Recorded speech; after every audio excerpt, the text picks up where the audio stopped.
Bonjour à tous et bienvenue dans cette nouvelle vidéo d'analyse sur les crypto-monnaies. Comme vous l'avez vu dans le titre, on a un nouveau cycle haussier qui semble être en train de s'amorcer en ce moment même. On a pas mal de crypto-monnaies qui sont dans une bonne configuration graphique et d'autres qui s'apprêtent à exploser. C'est justement ce qu'on va voir dans cette vidéo.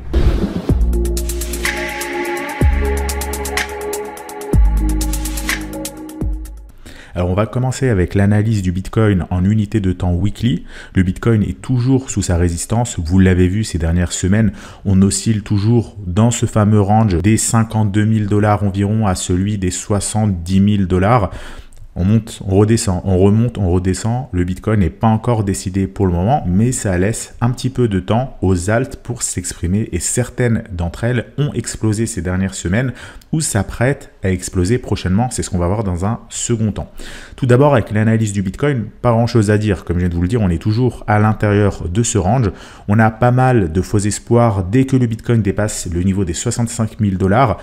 On pense que ça va monter, finalement ça retrace, il descend sous les 60 000, on pense que ça va baisser et finalement ça reprend.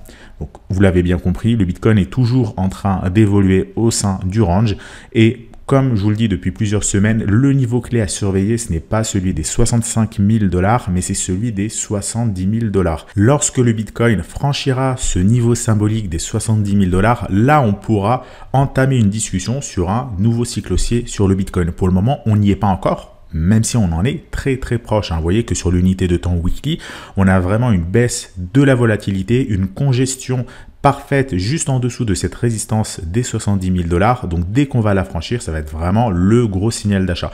On peut aller regarder sur une unité de temps plus courte le daily pour voir ce qu'il se passe. Et finalement ici, on retrouve notre fameux range. On avait ici un niveau de support à 60 000 $ qui avait été testé, vous le voyez, à plusieurs reprises. Ici, il avait cédé, petite vague de panique et on est parti maintenant tester un nouveau niveau de support à 3 reprises, 1, 2, 3, vers les 54 000 $. Depuis le Bitcoin, au mois de septembre, c'est repris et maintenant il reteste à nouveau ce niveau ici des 60 000 $. Vous voyez, ce niveau qu'il avait testé plusieurs fois ici, et bien là, on l'a déjà testé 2 fois. Une fois ici, une deuxième fois ici et on l'avait au préalable testé une fois en tant que résistance.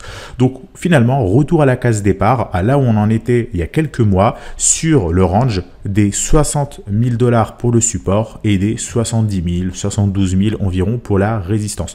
Vous voyez que cette résistance des 70, 72 000 $, c'est une zone qui fait très bien office justement de résistance. On l'a testé ici une fois, 2 fois, 3 fois, 4 fois et même si on compte chaque chandelier japonais individuellement, c'est beaucoup plus que ça.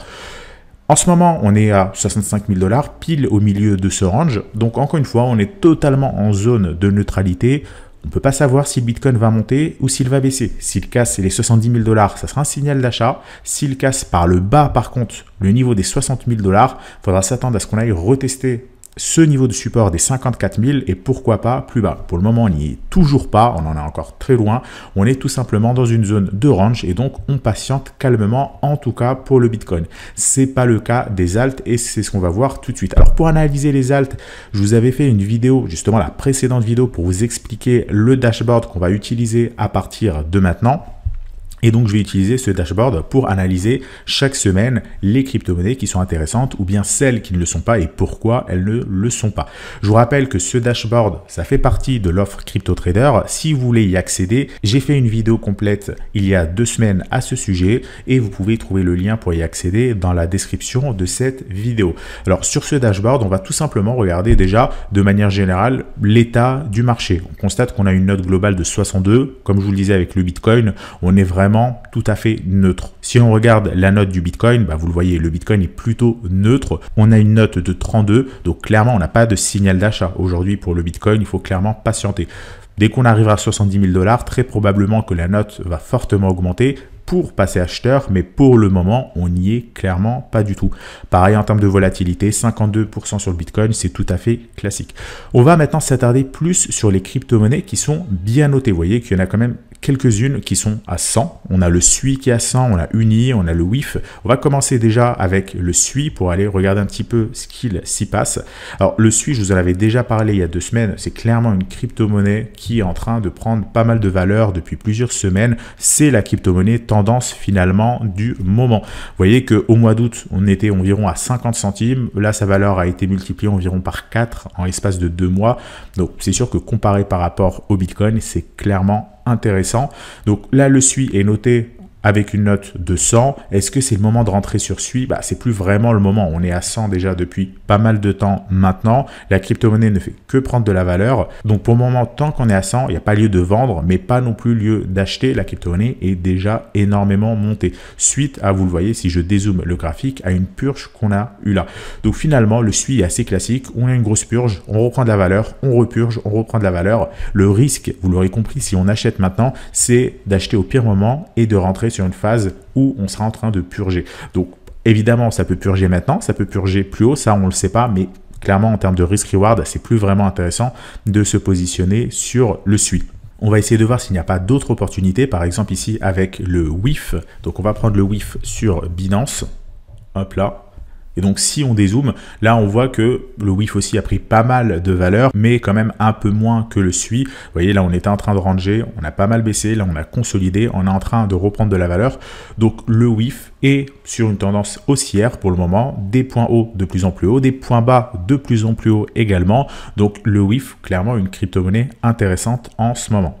On peut aller également en regarder d'autres. Par exemple, on peut peut-être pour changer, regardez des crypto-monnaies qui sont mal notées et pourquoi elles sont mal notées et pourquoi il ne faut pas se positionner dessus.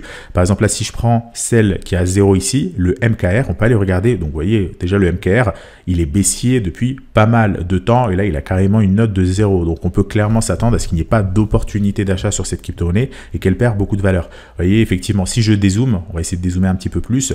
Ici, c'était intéressant de se positionner évidemment sur le MKR sur le deuxième semestre 2023 et au début de l'année 2024. Pas mal de prises de valeur, mais depuis finalement avril 2024, le MKR ne fait que chuter. Ce qui explique finalement sa note de 0 sur 100. Pas du tout intéressant de se positionner sur cette crypto-monnaie-là, même si on voit ici une bougie, une avalanche haussière sur la journée d'hier, ça reste beaucoup trop risqué, beaucoup trop tôt de se positionner dessus parce qu'on est clairement, vous voyez, sur une tendance baissière. Comparez le graphique que je vous ai montré de SUI précédemment par rapport à celui-là. Ici, on a des points bas de plus en plus bas et des points hauts de plus en plus bas. Donc, clairement, tendance baissière, une note de 0 sur 100, donc MKR, pas intéressant. Donc, vous le voyez, l'avantage de ce dashboard, c'est quand même de gagner du temps. Toutes les notes qui sont ici à 0, on va essayer d'éviter d'analyser ces crypto-monnaies-là parce que tout simplement, il n'y a pas de tendance haussière dessus, il n'y a pas de signal d'achat. Par contre, les crypto-monnaies qui ont une note différente, vous voyez, par exemple, ici, on a Solana à 50, ça peut peut-être être intéressant d'aller regarder le graphique du Solana. Ou bien ici, TIA qui est à 99. On peut d'ailleurs aller regarder TIA, voir un petit peu ce que ça donne au niveau du graphique. On va prendre sur Binance. Et vous voyez, on a une note de 99 sur TIA, on n'est pas encore à 100, mais TIA est intéressant. Pourquoi? Parce qu'on a eu ici forte tendance haussière, on a bien purgé, et là, on semble être à la fin de cette purge. On est en train de consolider, on a ici un point bas, et le suivant, il est plus haut. Donc, on semble avoir un retournement de marché. On a ici une résistance, on ne l'a pas encore franchi, donc c'est un petit peu tôt, clairement, pour se positionner sur TIA. Mais si on regarde à court terme, on a ce point bas-là qui est plus haut que le précédent. Donc, on semble avoir un retournement sur cette crypto-monnaie-là, sur le TIA. Donc, intéressant à surveiller lorsqu'on cassera ici le niveau de résistance. Donc, voilà, vous avez compris l'idée. Dans l'ensemble, le marché, comme je vous l'ai dit, il est plutôt neutre. Qui dit marché neutre ne dit pas forcément aucune opportunité. Il y a des opportunités, comme vous pouvez le voir justement à travers les shorts qu'on publie de manière quotidienne sur cette chaîne YouTube. D'ailleurs, si vous n'êtes pas abonné à cette chaîne YouTube, je vous invite à vous abonner et à activer la cloche de notification pour recevoir nos vidéos et nos shorts dès qu'il y en aura un qui sortira pour pouvoir être prévenu justement du signal d'achat s'il y en a au moment où on poste le short ou la vidéo. Donc voilà par rapport à cette vidéo pour résumer le marché est dans une tendance neutre. Il y a des opportunités à saisir même en tendance neutre. D'ailleurs, par rapport à notre stratégie crypto trader, actuellement, on est 100% positionné sur le marché. Vous l'avez vu via ce dashboard, il y a des opportunités à prendre. On a des crypto-monnaies qui sont en tendance haussière, comme ici, par exemple, le SUI, on a Uni, on a le WIF, qui sont clairement en tendance haussière. On en a également d'autres dans le lot qui sont plutôt neutres. On en a parlé avec le Bitcoin, mais avec le Link aussi, qui a une note ici de 9 sur 100. On va aller voir dans quelques instants le graphique du Link. Et on a d'autres carrément qui sont baissières, hein, comme ici le Cardano, Cosmos, Ethereum classique, etc. Donc, important de sélectionner les crypto-monnaies Qui dit tendance neutre dit pas forcément toutes les crypto-monnaies qui ne bougent pas. Certaines sont intéressantes et pour les repérer, vous avez à votre disposition ce dashboard et également une mise à jour qu'on va effectuer dans notre stratégie très prochainement. Je vous en reparlerai, j'en avais déjà parlé dans une précédente vidéo où on va directement se positionner sur ces crypto-monnaies qui ont le plus de potentiel de hausse. Pour conclure cette vidéo, on va basculer sur le graphique du link. Vous voyez donc sur le link, comme sa note l'indique, on est finalement dans un range. Depuis le mois d'août, le link fait pas grand-chose. On monte, on baisse, on monte, on baisse. Là, la volatilité est quasiment au plus bas. Même si on semble vouloir repartir en tendance haussière, c'est encore un petit peu tôt. Comme on l'a vu sur le dashboard, le link est toujours en tendance neutre. On n'est pas en tendance haussière, on n'est pas en tendance baissière. Clairement, le graphique, vous le voyez, est neutre. Mais on a encore une note un peu trop basse, enfin même beaucoup trop basse, de 9 sur 100. On n'a pas encore du tout de signal d'achat pour le moment. On aura un signal d'achat dès qu'on repassera sur une note un petit peu plus élevée que ça, au moins une note de 50 sur 100. Donc voilà par rapport à cette vidéo. Si le dashboard vous intéresse, je vous rappelle que le lien se trouve dans la description de cette vidéo. Si vous avez des suggestions de crypto-monnaies à nous faire, que ce soit pour les shorts ou bien des crypto-monnaies à ajouter dans ce dashboard ou bien même des crypto-monnaies que je pourrais analyser dans les prochaines vidéos d'analyse, n'hésitez pas à nous les proposer dans l'espace commentaire de cette vidéo. N'oubliez pas également de la liker si elle vous a plu et de la partager. Je vous remercie d'avoir suivi cette vidéo. Je vous souhaite à tous une excellente soirée et à la semaine prochaine pour une nouvelle vidéo d'analyse sur les crypto-monnaies.